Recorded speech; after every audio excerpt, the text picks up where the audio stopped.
Welcome to this presentation on study groups.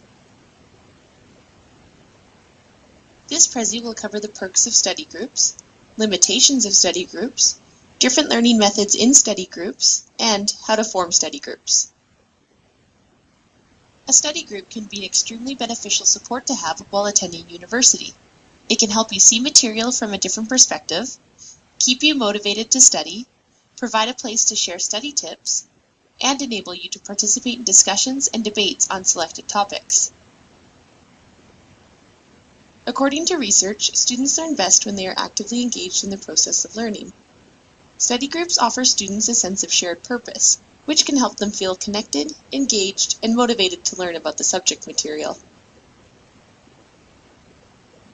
During group collaboration, people are often re-exposed to information they had forgotten, which improves their ability to recall the information post-collaboration. Regardless, after the group study session, it would be beneficial for you to look over your notes, to fill in the gaps, and make sure the information collected during the session is accurate. Group study can also help people address their own errors through other members' feedback.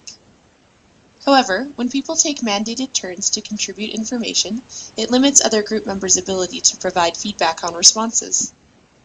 Free-flowing discussion should be promoted for people to meaningfully discuss ideas, address errors, and resolve disagreements. The study session can still have a clear purpose with achievable goals, but it should fit into a flexible structure. Aristotle once said that teaching is the highest form of understanding. Often the best way to truly know if you understand something is when you get the opportunity to teach or explain it to someone else.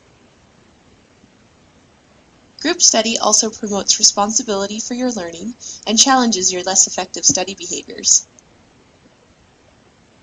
Although there are many benefits associated with study groups, there are limitations to be aware of. Study through group effort is less effective than self-created study, because a group setting can sometimes impair people's memory retention when they try to incorporate other members' erroneous beliefs. This is why having open discussions on topics and questioning and challenging other people's ideas in an appropriate way is crucial to learning in a group setting. Every group member studies in a unique way and organizes information based on background knowledge and experience. In short, the way you learn is different from the way other members in your study group learn. This can cause an issue in memory retention when other people's retrieval of information is misaligned to your own retrieval of information. Understanding the ways other people learn and accommodating their learning methods will help you succeed in the context of a study group. Before forming a study group, check with your instructor as to whether study groups are acceptable for that particular class. As well, take a look at MacEwan University's Academic Integrity Policy, C1000, to review acceptable forms of collaboration. Assume any assignment is to be done individually, unless you are specifically told to work in a group or with a partner. Try to find classmates who have similar learning goals and values to yours. Remember, every student learns differently. Take people's learning methods into account when you are selecting group members. The size of the group should be between 3 to 6 students for optimal learning. During the first meeting, discuss goals, expectations, and ground rules for the group. Choose a regular place and time to meet, preferably in a distraction-free environment. It might be a good idea to review the course syllabus and make a schedule of topics for the semester. This will help make sure you are focused on the course's key concepts during the group study sessions. You can even select a moderator to ensure the members of the group stay on task for subsequent meetings.